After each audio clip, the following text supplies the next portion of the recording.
नमस्ते। वाणी के साथ दैनिक प्रतिबिंब में आपका स्वागत है। आज है 26 जनवरी 2021 और आज हम मार्कुस 3 31 से लेके 35 पर विचार करते हैं। सुनिए। उस समय ईसा की माता और भाई आए। उन्होंने घर के बाहर से उन्हें बुला भेजा। लोग ईसा के चारों ओर बैठे हुए थे। उन्होंने उनसे कहा, देखिए, आपकी माता और आपके भाई बहन बाहर हैं। वे आपको खोज रहे हैं। ईसा ने उत्तर दिया, कौन है मेरी माता, कौन है मेरे भाई? उन्होंने अपने चारों ओर बैठे हुए लोगों पर दृष्टि दौड़ाई और कहा, ये है मेरी माता और मेरे भाई। जो ईश्वर की इच्छा पूरी करता है, वही है मेरा भाई, मेरी बहन और मेरी माता। यह प्रभु की वाणी है। यहाँ मेरी माता और मेरे भाई हैं। जो कोई भी ईश्वर की इच्छा पूरी करता है, वही है मेरा भाई, मेरी बहन और मेरी माता।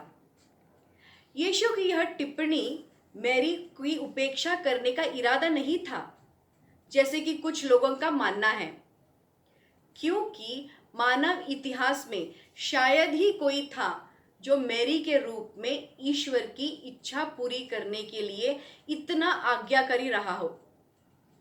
ना तो इस टिप्पणी का उद्देश्य जैविक परिवार के महत्व को कम करना है। यह टिप्पणी उनके श्रोताओं को यह बताने के लिए है कि एक नया तरीका था कि हर कोई उन पर विश्वास करने के कारण एक दूसरे से संबंधित होने जा रहे थे। अपने सुसमाचार में जॉन लिखते हैं, जितनों ने उसे अपनाया और जो उसके नाम में विश्वास करते हैं, उन सबको उसने ईश्वर की संतति बनने का अधिकार दिया। वे ना तो रक्त से, ना शरीर की वासना से और ना मनुष्य की इच्छा से, बल्कि ईश्वर से उत्पन्न हुए हैं। जॉन 1:12 और 13 में देखें। यीशु में हमारे विश्वास के द्वारा हम ईश्वर के संतान बन जाते हैं। इसलिए यीशु ने हमें परमेश्वर को हमारा पिता कहना सिखाया। हालांकि सिर्फ यह कहना कि हम यीशु पर विश्वास करते हैं, इसका कोई मतलब नहीं है। आज्ञा पालन के माध्यम से विश्वास व्यक्त किया जाता है।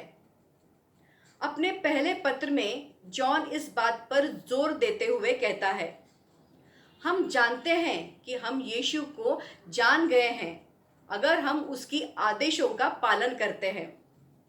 जो कोई भी कहता है कि मैं यीशु को जानता हूँ लेकिन वह नहीं करता जो वह आदेश देता है, तो वह झूठा है और सच्चाई उस व्यक्ति में नहीं है।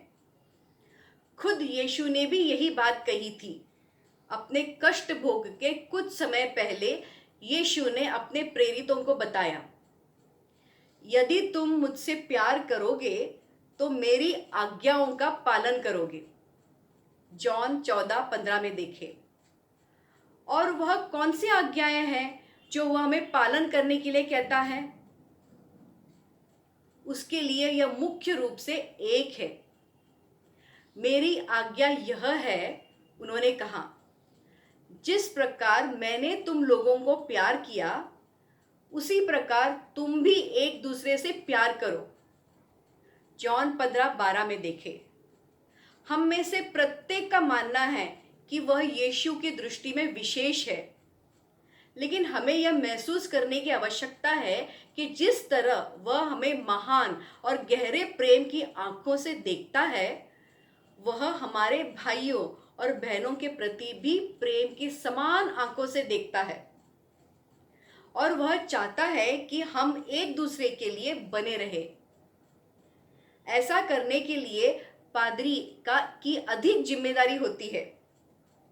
अपने पुनरुत्थान के तुरंत बाद यीशु ने पीटर से मुलाकात की और उन्होंने बहुत सी मार्मिक बातचीत की।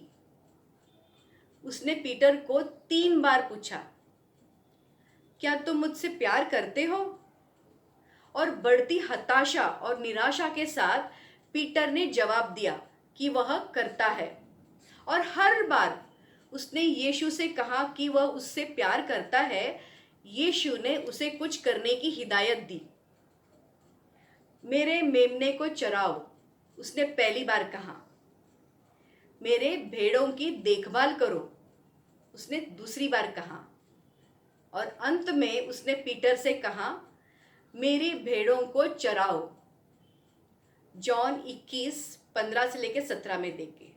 बात साफ है, यदि पीटर वास्तव में ईश्वर से प्यार करता था तो वह वही करता जो यीशु ने उसे करने के लिए कहा, जो कि उसके अन्य बच्चों की देखभाल करना था। हमें भी यह करने की जरूरत है। तब हम वास्तव में मान सकते हैं कि हम ईश्वर के महान परिवार के हिस्सा हैं। यीशु का शांति और प्यार आपके साथ बना रहे। नमस्ते।